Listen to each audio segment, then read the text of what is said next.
तो बेबी मोरिया जी आपके साथ क्या क्या हुआ था थोड़ा बताइए।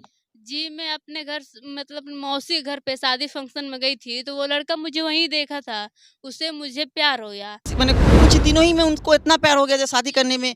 जी, ये मेरी सब बस 10 या 10-15 दिन के ही बीच में उन्हें इतना हमसे प्यार हो गया था कि जब मैं दिल्ली रह रही थी उसके साथ, तो ज़ाहिर-सी बात है मेरे हस्बैंड ने तो मेरे साथ शारीरिक संबंध बनाएगा ही। सब बात है उसके पापा कह रहे हैं कि लड़का नहीं होना चाहिए, अबॉर्शन करवाओ। नमस्कार दोस्तों, अभी मैं इस वक्त मौजूद हूँ भारत के उस राज्य में जहाँ कोई अगर क्राइम करते हैं 2 बार नहीं 1 बार सोचना पड़ता है। हाँ, नमस्ते दोस्तों, मैं रवि और आप देख रहे हैं जनता भारत न्यूज। अभी इस वक्त मैं हूँ उत्तर प्रदेश के देवरिया जिला में। यहाँ पर एक खबर मिली है तो वहीं पर हम लोग ढूंढते-ढूंढते पहुंच गए देवरिया जिला में। तो अभी हम लोग पहुंच चुके हैं देवरिया जिला में। तो यहाँ पर जो बेबी मोरिया है उनसे सुनते हैं उनका शादी का कहानी।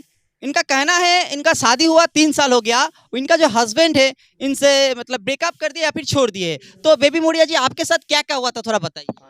जी, मैं अपने घर मतलब अपनी मौसी के घर पे शादी फंक्शन में गई थी, तो वो लड़का मुझे वहीं देखा था, उससे मुझे प्यार हो गया।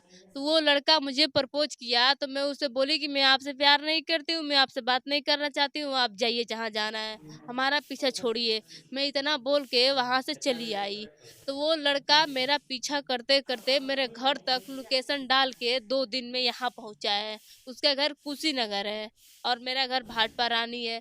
तो लोकेशन से पता करते-करते यहाँ मेरे घर पे आया, मेरे घर पे आने के बाद द्वार पे हंगामा मचा दिया।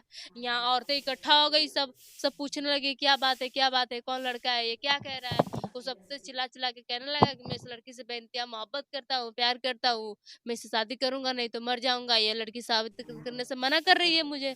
तो सब कोई मुझे देखने लगा, कहने लगा ऐसी सब बात है, लड़का इतना प्यार करता है, शादी कर लो, हो सकता सिर्फ किसी मैंने कुछ दिनों ही में उनको इतना प्यार हो गया था शादी करने में। जी, ये मेरी सब बस 10 या 10-15 दिन के ही बीच में उन्हें इतना हमसे प्यार हो गया था कि वो शादी करने के लिए यहाँ तक कि अपने पापा के ऊपर भी हाथ उठा दिया करते थे। अपने पापा को भी मारते, अपने बहन को मारते कि मतलब कैसे भी करके मेरी शादी करवाओ। शादी कब हुआ था आपका? मेरी शादी 6/10/2020 को हुई थी।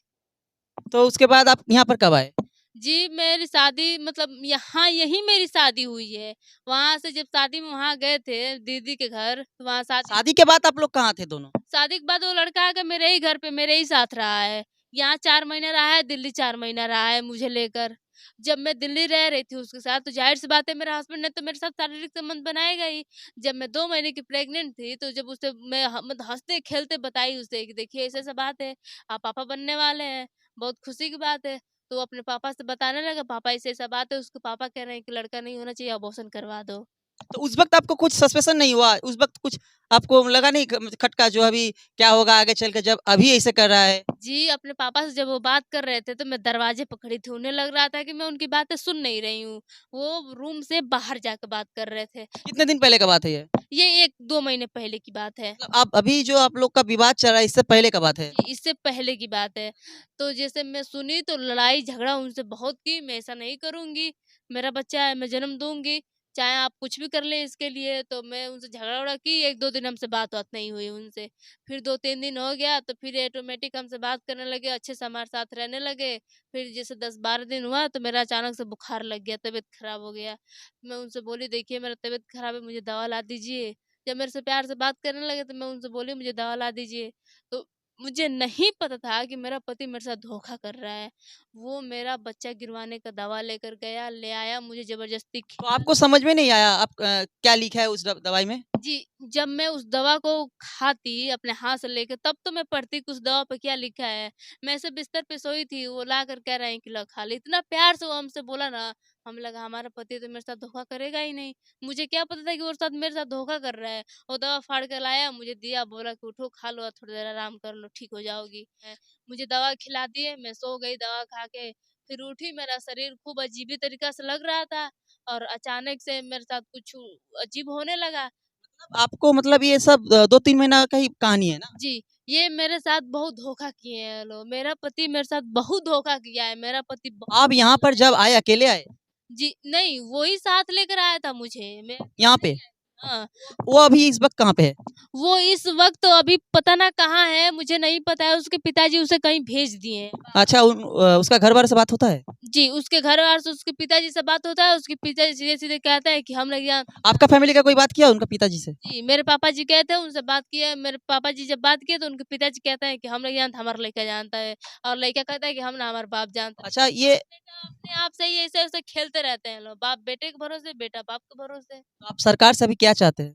मैं सरकार से यही चाहती हूँ कि उनके खिलाफ कार्रवाई की जाए, मुझे इंसाफ दिलाया जाए। कहाँ-कहाँ पर अभी तक आवेदन दिए हैं? जी, मैं महिला थाने पे, अब कुशीनगर जिला पे जो महिला थाना पड़ता है वहाँ पे, एसपी कार्यालय और चौराखास थाने पे, मैं अपने जिले पे भी यहाँ दी हूँ, भाटपारानी और देवरिया एसपी कार्यालय और देवरिया महिला थाने पे, पर कहीं भी मेरी कोई भी सुनवाई नहीं हुई है।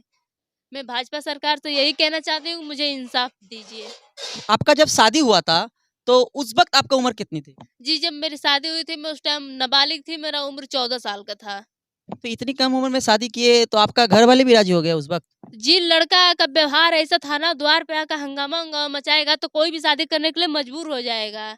इसी चलते हम लोग मजबूरी में शादी करने के लिए तैयार हो गए। ऐसे वो लड़का इतना मतलब एथी कर रहा था ना, ऐसा लग जाएगा मर जाएगा और मना। जो बेबी मोरिया है, उनका माताजी है, उनसे बात करते हैं। अच्छा, आपका जो बेटी है, उनका शादी आप इतना कम उम्र में कर दिए थे, उस वक्त आपको नहीं समझ में आए थे, जो एक क्राइम कर रहे हैं आप? तो हमरा घर आके हंगामा मचाए, रोज-रोज साँझे बिहानो चलियत रहल।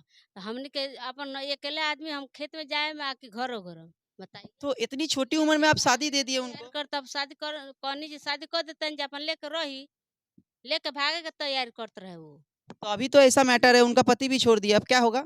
का होएगा उनका साजा होई और का होई? बहुत कहाँ-कहाँ शिकायत की इसके बारे में?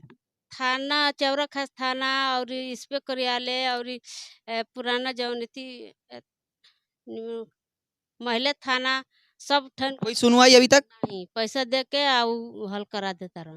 इनका सब अच्छा, उनका घर वालों से कोई बात-उत होता है आप लोग का? हम ना उनका घर से खाली बस उ बतियावत रहलन दम उन्हीं से बात होत रहल हमसे। तो जिस वक्त आप शादी किए थे, उस वक्त आपका उम्र था 14, अभी आपका उम्र कितना है?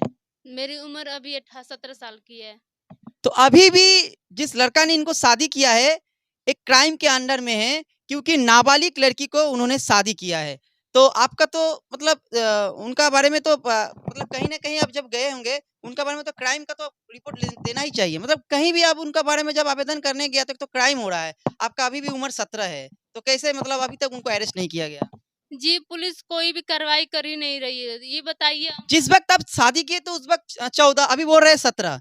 तो वो जो लड़का है, वो तो एक क्राइम में फँस चुका है। तो अभी तक भी पुलिस कोई कार्रवाई नहीं किया। कोई नहीं कार्रवाई की है। तो देखिए, इस लड़की का जो कोई सुनने वाले नहीं है। सरकार से मैं निवेदन करूँगा, जे अभी भी एक क्राइम किया है लड़का, जिस राज्य में कोई क्राइम करने से पहले एक बार सोचता है, उस राज्य में भी अभी तक ये जो नाबालिग लड़की है, इनका सुनवाई कोई नहीं सुन रहा है। मैं सरकार से निवेदन करूँगा, इनका भी गुहार तनी सुन लीजिए। तो जितने भी कम उम्र के लड़की या फिर लड़का है, इन दोनों को मैं सतर्क करना चाहता हूँ इसी बारे में। अगर आपका ज्ञान नहीं है, तो बेज्ञान में शादी मत कीजिए, क्योंकि जब आपको कोई छोड़ देते हैं या फिर बिछड़ जाते हैं, सबसे बड़ा छत देने वाला मम्मी-पापा ही होता है। उस वक़्त आप मम्मी-पापा को ही याद करते हैं। तो इसीलिए मैं सभी छोटी और नाबालिग से निवेदन करूँगा, जो भी बिहार, यूपी में जितने भी ऐसे कुछ घटनाएँ सुनने आ रहा है कि इन दिनों जो भाग के शादी कर रहे हैं, तो आप लोग सावधान हो जाइए।